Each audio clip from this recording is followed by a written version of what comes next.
जगतपुर नाम के गांव में चंद्रा नाम की एक महिला अपनी 3 बेटियों के साथ मिलकर रहती थी। चंद्रा मजदूरी का काम करती थी। वो काम किसी दिन होता है तो किसी दिन नहीं होता है। चंद्रा को जिस दिन काम मिलता था उस दिन वो अपनी बेटियों को खाना खिला पाती थी, और जिस दिन काम नहीं मिलता था वो दिन उसके लिए नरक से कम नहीं होता था। चंद्रा की 2 छोटी बेटियां भूख को बिल्कुल भी बर्दाश्त नहीं कर पाती थी, और बड़ी बेटी वो भी सिर्फ 10 साल की होने के बावजूद भी उसकी माँ को तकलीफ ना हो इसलिए भूख पर ही झूठ बोलती थी।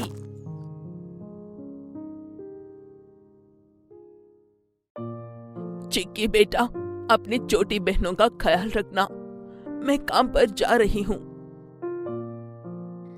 ठीक है माँ, उम्मीद करती हूँ आपको आज काम मिल जाएगा। 2 दिन से भूखे हैं सब। चंद्रा उदास होकर काम ढूंढने के लिए जाती है। चंद्रा को काम तो मिलता है, लेकिन वो काम किसी सजा से कम नहीं था। चंद्रा को सुबह से शाम तक 10 मंजिल की बिल्डिंग पर 25 किलो के चावल के बस्ते ले जाकर रखने का काम मिलता था। काम कैसा भी क्यों ना हो, चंद्रा को बस अपने बच्चों का पेट भरने के लिए पैसों की जरूरत थी, इसलिए वो उतने मुश्किल काम को भी हंसते हंसते कर लेती है। ऐसे सुबह से शाम तक काम करने के बाद चंद्रा को थकान की वजह से कमजोर पड़ गई थी। उसे काम देने वाला आदमी उसकी हालत देखकर,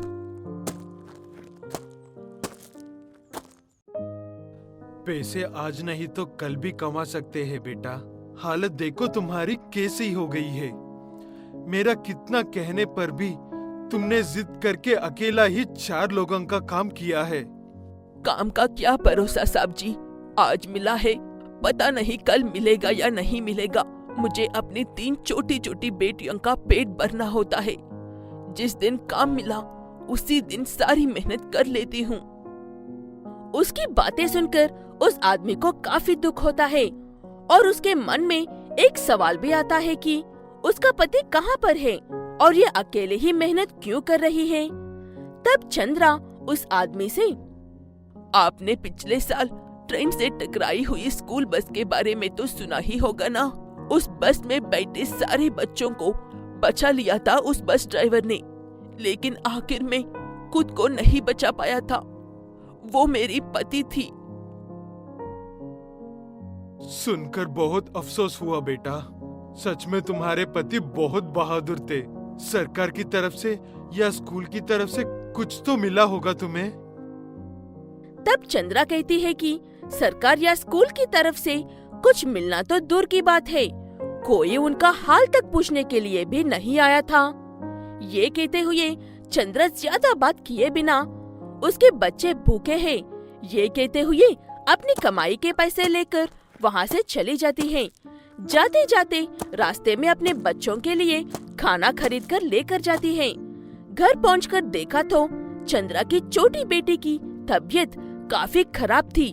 उसकी दूसरी बेटी रोए जा रही थी और चिक्की उसे समझाने की कोशिश करते हुए खुद भी रो रही थी। वो देखकर चंद्रा काफी घबरा जाती है और उसे अपनी गोद में उठाकर देख रही थी। तभी वहाँ पर वो आदमी चंद्रा काम करते वक्त अपने पति की छोटी सी फोटो को गलती से गिरा दी थी, वो लौटने के लिए आता है और उसके घर की हालत देखकर दंग रह जाता है। माँ, मैं बहन को संभाल लूंगी, आप छोटी को लेकर हॉस्पिटल जाओ, उसकी तबीयत सुबह से बहुत खराब है। आज मैंने जितने पैसे कमाए थे उन सारे पैसों से तो मैं कान्हा लेकर आई हूँ बेटा। छोटी को हॉस्पिटल लेकर जाने के लिए मेरे पास एक पैसा भी नहीं है।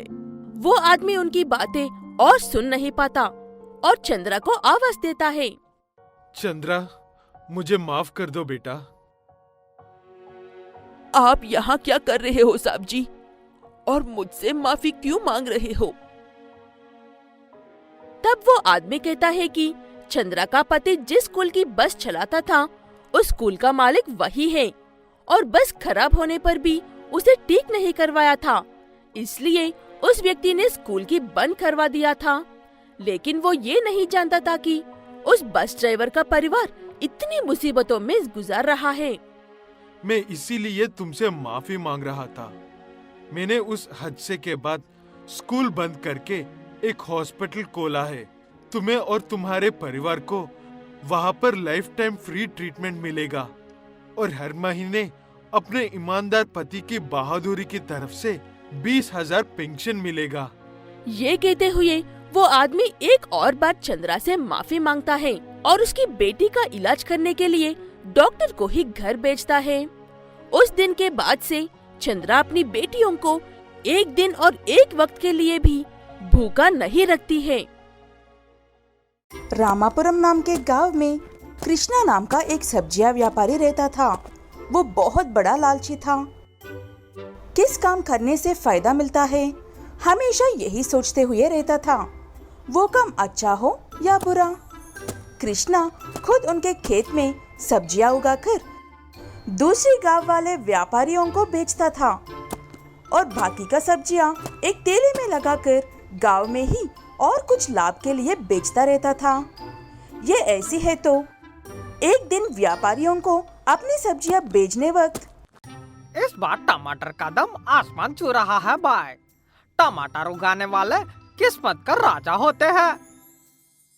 ये बात सुनते ही कृष्णा को एक अच्छा ख्याल आता है, तो वो तुरंत घर जाकर लता मेरी प्यारी पत्नी, इधर आओ ना, तुमसे एक बात कहना है। क्या हुआ जी, क्यों चिल्ला रहे हो?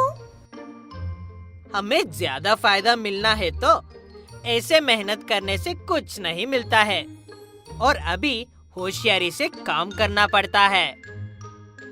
ये कहते हुए लता को सब बात बताता है। वो सुनने के बाद लता भी हाँ कहते हैं और कृष्णा तुरंत उस गांव के किसानों से मिलने के लिए जाता है। मेरी प्यारी दोस्तियों, मैं हमेशा आपका अच्छा के लिए ही सोचता हूँ, इसीलिए आपको मदद करने के लिए एक बात कहने के लिए आया हूँ। क्या बात है कृष्णा? वो भी हमारी भलाई के लिए? बताओ बताओ। हम अपने खेतों में कड़ी मेहनत करके सब्जियाँ उगाते हैं और बेचते हैं। इससे हमारे जीवन गुजर रहे हैं। ऐसी बात है तो क्यों ना हम ऐसी फसल लगाएंगे जिसे हमें फायदा मिलेंगे और खुश रहेंगे। यह बात तो हम भी जानते हैं ना भाई। इसमें तुम कहने के लिए नया बात क्या है? हाँ हाँ, वही आ रहा हूँ मेरे भाई। इस मौसम में लोग ज्यादा टमाटर नहीं खाएंगे और आसपास के गांव वाले भी यही फसल उगा रहे हैं। हम भी यही उगाएंगे तो हम सबको नुकसान ही होगा। इसीलिए हम टमाटर बिल्कुल नहीं लगाते। मैं खुद भी नहीं लगाता।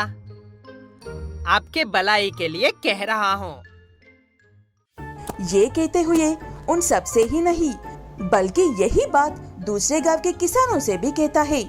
कृष्णा बहुत अच्छा इंसान है, हम सबको बहुत मदद कर रहे हैं। ये सोचते हुए कृष्णा पर विश्वास डालकर कोई भी टमाटर का फसल नहीं लगाते। ऐसे उन सबको टमाटर की फसल उगाने से रोककर खुद टमाटर को उगाने लगता है कृष्णा। उसके बाद वो सारे टमाटर को बेचने के लिए शहर लेकर जाते हैं। आ गई हो कृष्णा? क्या बात है भाई? इस बार एक भी किसान ने टमाटर नहीं उगाया। इस मौसम में टमाटर नहीं आई तो कैसे होगा? घबरा मत साहब जी, ये देखो, ये पूरा गाड़ी में भरी हुई बोरी में टमाटर ही है। ले लो साहब जी, लेकिन इस बार हमेशा की तरह 5 बोरी के लिए 2,000 नहीं, 5 बोरी के लिए 8,000 को 1 रुपए भी कम नहीं होनी चाहिए। क्या टमाटर बेच रहे हो मुझे या सोना बेच रहे हो कृष्णा भाई? मुझे नहीं चाहिए, जाओ जाओ। आपकी मर्जी साहब जी, मेरे अलावा किसी ने भी इस बार टमाटर की फसल नहीं लगाया। ये नहीं चाहिए तो आप लोग इस बार टमाटर की सब्जियां को भूलना पड़ता है। और कोई रास्ता ना होने की वजह से वो व्यापारी 4 बोरी के टमाटर को 7,000 में खरीदता है और वो व्यापारी किलो टमाटर 100 रुपए में बेचना शुरू करता है। वो देखकर खरीदने वाले लोग दंग जाते हैं। लेकिन कृष्णा, जिन्होंने इतना कुछ हासिल किया है, वो घर के लिए सामान और पत्नी के लिए ढेर सारे साड़ियाँ और गहने खरीद कर ले जाता है। आप तो बहुत होशियार है जी। एक ही बार में इतना फायदा उठाया आपने। ऐसे ही हम इस बार प्याज का व्यापार करते हैं लता। प्याज ना हो तो खाना बनाना ही बहुत मुश्किल है। इसीलिए इस बार हम और ज्यादा दाम में बेचते हैं प्याज। हा हा हा हा। ये कहते हुए किसी काम में बाहर जाता है कृष्णा। इतने में एक महिला उसका घर आती है लता से मिलने के लिए। आपने सुना है भाभी जी, हमने सोचा कि इस मौसम में टमाटर ही नहीं लेते लोग, लेकिन बाजार में जो दाम लगाया इस टमाटर को, ये सुनकर मैं तो दंग गई थी। गहने और ढेर सारे साड़ियों को देखने के खुशी में लता वो आई हुई महिला से असल की बात क्या है वो सब बताती है। हाँ, नहीं तो क्या, मेरी पति है ना, इस गांव के सारे किसानों से बात करके उन्हें उल्लू बना के मेरी पति ने ही इस टमाटर को खुद खेत में फसल उगाकर बेचा है। ऐसे आई हुई पैसों से ये देखो कितने सारी साड़ियाँ और गहने लाया है। कितनी सुंदर है, कितनी अच्छा है। ये कहते हुए सारी बात कह देती है लता। वो सब बात जानने के बाद वो महिला गुस्से में सब किसानों से ये बात कह देती है। वो बात सुनने के बाद सब किसानों को बहुत गुस्सा आता है, लेकिन इसको सबक सिखाने के लिए कोई भी उसे कुछ नहीं कहते हैं और सही समय के लिए इंतजार करने लगते हैं। ऐसे फिर से कृष्णा वो गई तो किसानों को शक होने लगते हैं। ये सोचकर उसका दोस्त को भेजता है किसानों से बात करने के लिए। मैं एक सरकारी ऑफिसर हूँ।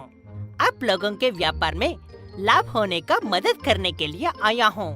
इस बार आप लोगों ने टमाटर की फसल नहीं लगाया, लेकिन उसके दाम तो आसमान छू रही है। इसीलिए आप सब इस बार टमाटर की फसल उगाओ, सबको अच्छा फायदा मिलेगा। ये कहते हुए वो व्यक्ति वहाँ से चला जाता है। असल में बात क्या है, ये सब अच्छे से जानने वाले किसानों वो व्यक्ति की बातों पर हाँ कहकर सब प्याज की फसल ही उगाते हैं। ऐसे फसल अच्छे से उगाने के बाद कृष्णा खुद का फसल को लेकर फिर से वो व्यापारी के पास जाता है।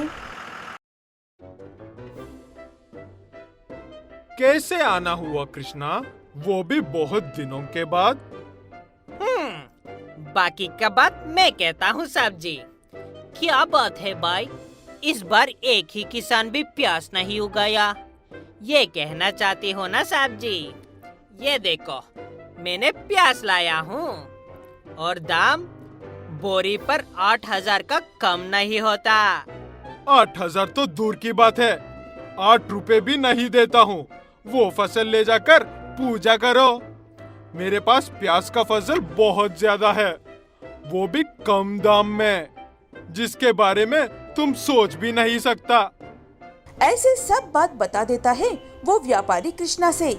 सब सुनने के बाद कोई रास्ता ना होने की वजह से चुपचाप गांव लौट जाता है कृष्णा, और तेले में बेचने पर भी कोई भी नहीं खरीदते थे। मैं उसी गड्ढे में घिर गया जिसे मैं धोखा देने के लिए लिया था। ये सोचते हुए रोने लगता है कृष्णा।